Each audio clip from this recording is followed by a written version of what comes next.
it's really not a one size fits all. It really depends on our individual journeys. Delays or rejections, sometimes that's where our learnings lie. You just have to embrace how personal your journey is.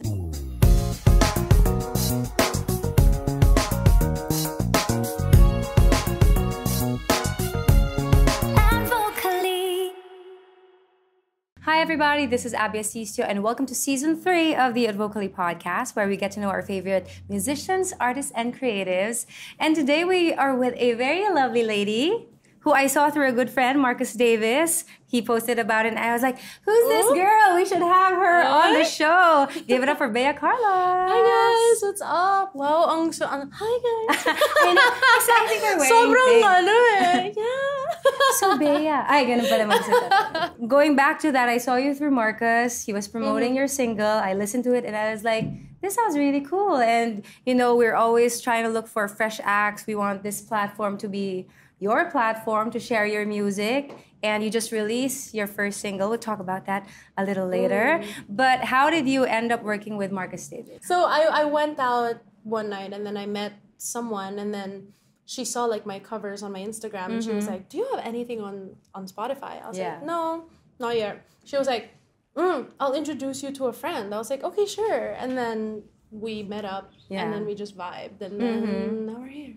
And now you have a track together and he's on the track too. So how was it like? Because, you know, Marcus Davis, I would say, is like an institution here in the Philippines in terms of creating really awesome tracks, working with the best musicians, and he's respected and known in the field. And he was saying he wanted someone who would speak Tagalog also and do Tagalog songs.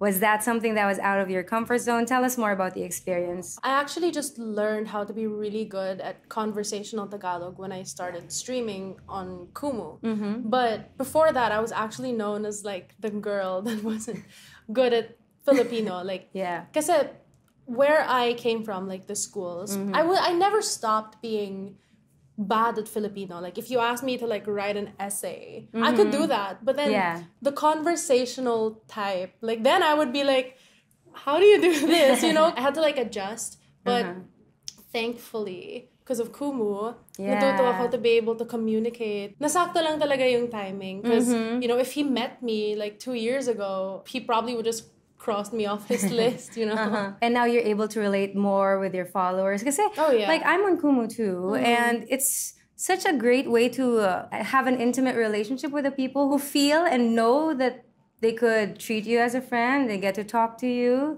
relate to you. How long have you been on the app? Right now, I think, 2 years now. Pandemic? To start with the pandemic? Yeah, I started in 2021. So it's good that it prepared you for what's up ahead and what's in store for you now. And your latest single is out.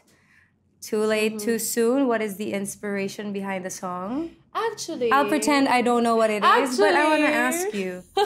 I always sweat a little when I get asked this question. Oh my God, ito na naman. Pero it's actually a very lighthearted song lang. It's like one of those songs na you want to write about like a very specific experience. Generally, it's really just about someone liking you and then you don't like them back. Then you see them with someone else and you're like, wait, parang they're starting to be attractive now. Yeah. When before, di mo pinapansin. I enjoy storytelling. It's actually one of my outlets. And it doesn't necessarily have to be just my stories. Like, for example, I have a friend that's going through something, you know, and it always comforts me to just get paper and pen and just write it down. You know, even if it's through like a poem or just like a journal entry. It's just something that's always come naturally to me. So songwriting is so great.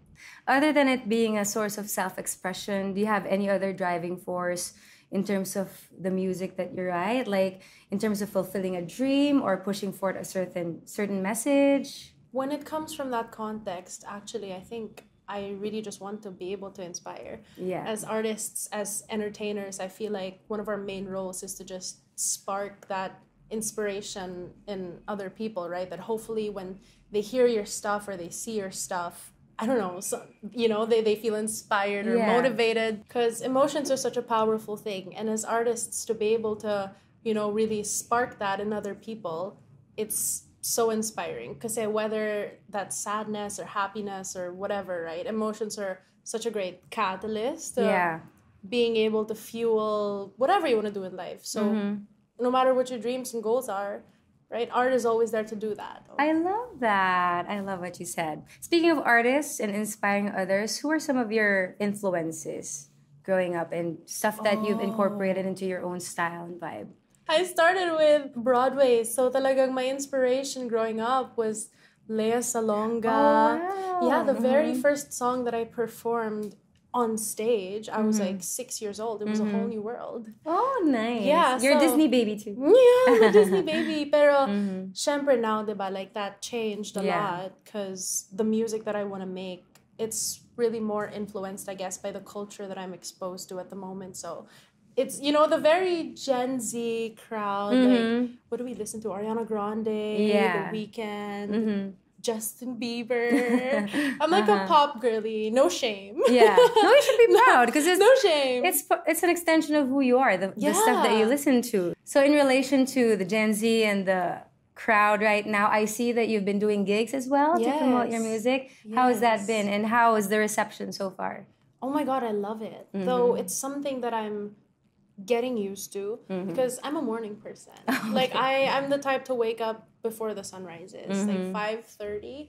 But now that I have those gigs, it's like that. I go home at 5:30. So now I'm like, oh my gosh. But it's one of those things where no matter how tired you get, you wouldn't even notice that you were tired because you were enjoying and having so much fun doing what you do. So speaking of getting used to the gig life, late ka na nakaka-uwi.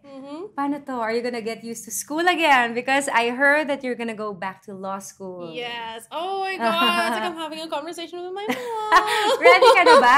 Ang tatanong, if I were your mom, tatanong ko, kaya mo ba mabalance at mapagsabay ang law school and your music? How's that gonna go? Oh my gosh. Honestly, I don't know yet either. Pero it's good naman na the law schools have like working student tracks. Yeah. So mababalance ko naman siya hopefully. And actually, when I was in college, my life was already kind of similar because I was a student artist. Okay. Yeah, that's what we were called back in LaSalle. So my life was already really having to balance school and rehearsal. So I'd have like whole day classes and then I have to stay until like 11 p.m. midnight at school rehearsing for like shows. Of course, like I wouldn't say that it would be exactly the same. Yeah. Pero at least, diba? Like I already have an idea.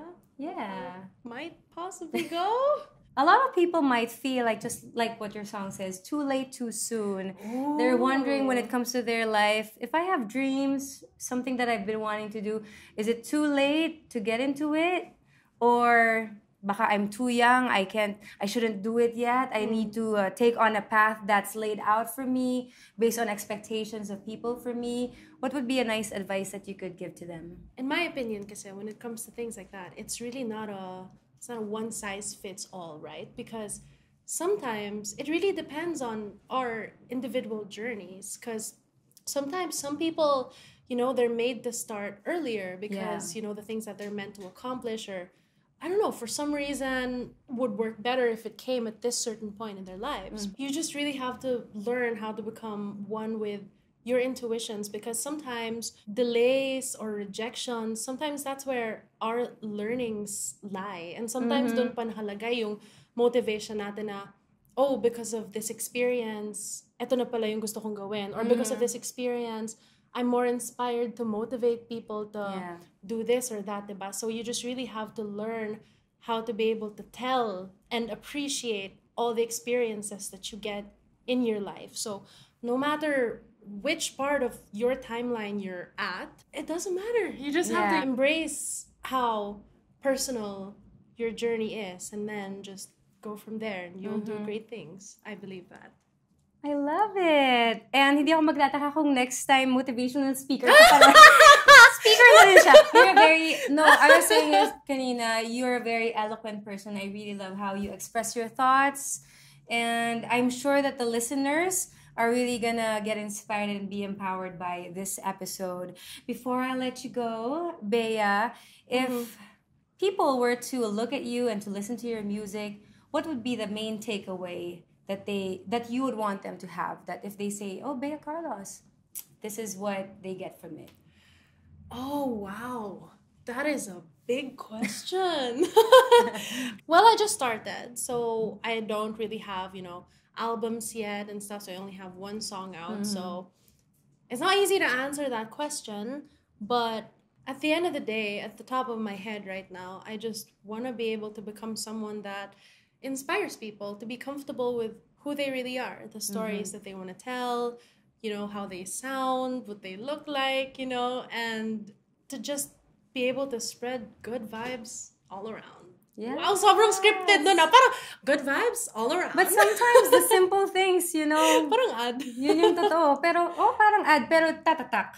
You're starting and I'm excited for you because I know that lots of open doors are going to be coming your way and new music from Bea Carlos. We are glad to be a part of your journey through the Advocally Light stage. So again, Bea, thank you for being on the show. Abby, thank you so much for having really me. Appreciate you guys, it. thank you. Is there anything that you want to promote? Right, so guys, of course, Too Late Too Soon is out now on Spotify. That is Bea Carlos featuring Marcus Davis. And my social media accounts are Bea Carlos, so go follow me on the gram and on Kumu. Of course, how could I forget? Thank you so much for being on the show. Before you leave, we have some gifts for you from our friends at Flormar. Oh my gosh! Some makeup and nails. H Audio, thank you for the replay headphones and your very own Tap to Connect card. You don't need to print out business cards anymore. This is personalized with your name. You just tap it on your friend's phone and then it will go straight to your landing page with all your socials, your contacts, and whatever info that you want to add. No way. Yeah, no way. Yeah. Oh my God. So that's yours. Enjoy.